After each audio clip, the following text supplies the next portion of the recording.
Welcome back, AP Calc BC students. Mr. Record here, and we are really doing a great job. We are getting through the bulk of these convergence tests, and we only have just really a couple of more to talk about before we can start wrapping them all up and then showing you what usefulness that they will provide.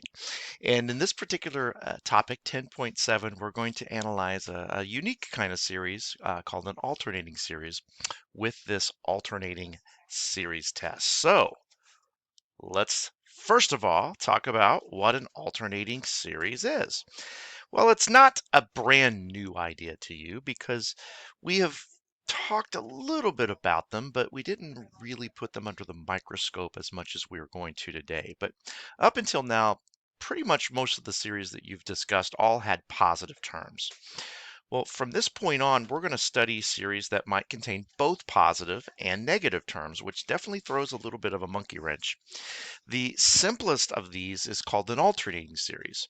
And as you can probably imagine, an alternating series is a series whose terms alternate signs as you work through, plus to minus, plus to minus, plus to minus. They do some very interesting things, as we're going to soon discover. So in order to help us with this, we're going to have some help from our good friend, Sir Gottfried Wilhelm Leibniz. And we're first of all going to define an alternating series. So as I said before, an alternating series is a series where the terms alternate signs. Now that can be denoted really a couple of different ways, maybe even a third way here as I'll show you. But you're going to see this -1 base with some power attached to it. Now the power could be n plus 1 if we start the series at 1 and we want the first term to be positive.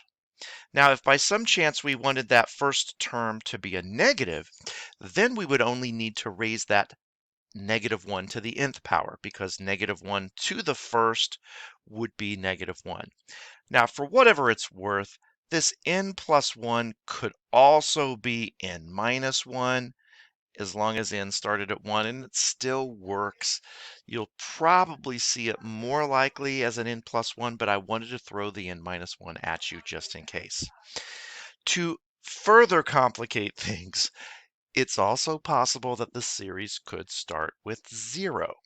And if the series were to start with 0, then I guess that you could probably flip-flop those powers, n plus 1 and n, to get the same kind of alternating pattern.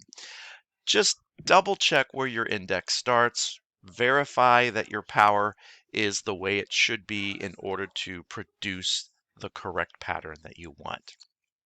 All right, now let's take note. In an alternating series, we have this piece that we call a sub n. And that piece is always going to consist of positive numbers without any influence from that -1 to the nth power. And I'm going to give this guy a name. I don't have it written in the notes, but both of these things I like to refer to as the alternating component. Boy, I wish I had like a special effects thing that would make my voice echo. That would be so cool. The alternating component. So if you ever hear me use that phrase, that refers to that -1 to that power. Okay, that's what an alternating series is. How do we use it? How do we test whether we have convergence or divergence? And that's where our alternating series test comes into play. Once again, make sure that that a sub n expression is positive, and the a sub n expression only refers to the piece in this series aside from the alternating component. Okay. In the past, we said that a sub n was everything that you had after the summation. That's really not the case anymore. So then either one of these types of alternating series will converge if the following two conditions are met. So there's two things that have to be true. Number one, the limit of the nth term expression as n approaches infinity has to be 0. Well, wait a minute, hasn't that always been the case? Well, yeah, but that's when we referred to a sub n as the entire expression, okay? Even without the alternating piece, the focus on the a sub n has to still get smaller and smaller and smaller. So that has to be true. And in addition to that, the nth plus 1 term has to be less than or equal to the nth term for all n. Okay, so we look at that, and that sort of says that one term that follows the previous term has to either equal or be less, which is really another way of just saying that this particular sequence has to be non-increasing. Non-increasing. And we'll talk about how we're going to verify that here in just a bit. A real quick mathematical historical note here. Leibniz, who you've heard just a little bit about, he is one of our co-founders of calculus.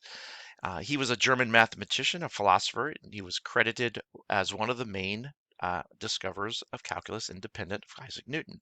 Well, in addition to developing common notation for derivatives, which we thank him for this wonderful dy over dx notation that we use so freely and eloquently, he also developed the alternating series test.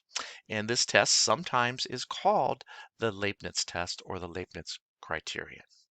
So with that, let's go ahead and take a look at our example for the video. It says determine the convergence or divergence of the following series. So problem A, the summation as n goes from 1 to infinity of -1 to the n plus 1, there's your alternating component, of 1 divided by n. Okay, let's take a look. So the very first thing that we do is we verify and make sure that 1 over n is indeed positive for n being 1 and bigger, and it is. And you don't necessarily have to state that criteria typically. It's not going to be a bad thing if we do. I'll be honest with you. I like it if a student were to do this, but I have yet to see on the AP exam where a student would have to state this. The only series test that is very strict about you stating the criteria seems to be thus far the integral test. And if I see different on one particular AP exam some summer when we graded them, I'll probably record this video over again. All right, so the next thing that we're going to do is we're going to take criteria 1 into consideration. That says take the limit as n approaches infinity of your 1 over n, that would be the a sub n for this particular series, and determine is that equal to 0? And the answer is a resounding yes. You don't have to prove it, you just have to state it. It seems very obvious. And so then we move on to criteria 2. And criteria 2, if you recall, asks whether or not a sub n plus 1 is less than or equal to a sub n. So I'm going to question that. So a lot of times I like to put a little question mark above that inequality symbol. And then I would just like to rewrite my a sub n expression, changing the n out and replacing it with n plus 1. So I would have something like this. And then, of course, the a sub n expression is 1 over n. I still write that question mark until I'm 100% guaranteed that this is a true statement. Maybe some of you can be like, yeah, that's going to be true for n being 1 and bigger, but if you cross multiply, I think it becomes even more clear. Maybe I don't need to put that question mark there because I feel pretty confident that this is true. But if you want to subtract n from both sides, go for it, and you'll get to a stage where you feel very confident. Now again, I am not going to count off if a student doesn't put the question mark there, but I would like you to get this to a stage where a very rudimentary understanding of mathematics would be needed to understand its truthfulness. Honestly, the best place to go is the place that eliminates the variables if at all possible. So basically we know both criteria, check and check, are met. So what that means, if we go back to our test, I'm going to flip back a slide here. If both of those are true, then we know that this series will converge. And so that's what we're going to say. Probably don't need to write the series in this case. It's not like we were using a totally separate series to compare this to, sort of like the last topic, but it is nice to kind of state what it is that we're trying to find. Now, if some of you are kind of thinking back to a time and a place a couple of topics ago, topic 10.5, maybe you remember something from topic 10.5. That would be nice. But from topic 10.5, we learned that the summation, as n goes from 1 to infinity of 1 over n, diverges. The harmonic series diverges, for crying out loud. But the alternating harmonic series converges. How is that even possible? Changing the signs to alternate will allow us to add the terms together, but keeping all those same terms positive won't allow us to add them. It's a very unusual circumstance, and trust me, we will talk more and more about it as this particular unit goes on. All right, let's go ahead and move over to part B at this stage. For part B, we're going to go ahead and make the proclamation that A sub n is going to be our non-alternating component. So that would be the n over n plus 1 in this case. And we are going to embark upon our first criteria for the alternating series test. And that would be taking the limit as n approaches infinity of this nth term expression. Well, hopefully you are pretty adept with these limits and know that, the degree on top is 1, the degree on bottom is 1. That means we can divide the coefficients, and the coefficients divide to be a 1 over 1. Well, immediately, the fact that we got something that's besides 0. Remember what our statement is. We converge if the following two conditions are met. Well, those two conditions are not met. In this particular test, if those conditions aren't met, you can say that the series does diverge. And so I could go ahead and state that by just rewriting that series to be very formal about it. I know that's a bit to the contrary of some of our other tests, like maybe the nth term test for divergence.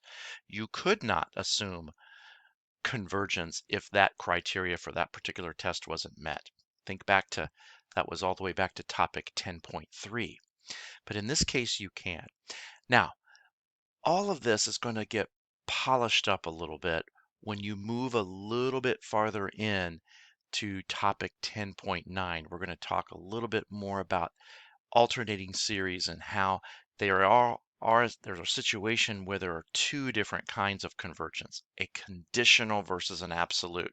But that's going to be coming up, like I said, in a few more topics, so we're still going to have to kind of work our way to that point. But for right now, just rely on these two facts. Both of these have to be true in order to converge. If either one or both are not true, you can say diverge. We've got one more quick video over this particular topic to share with you, and we'll wrap things up with 10.7 immediately after that. So thanks for joining. We'll see you next time.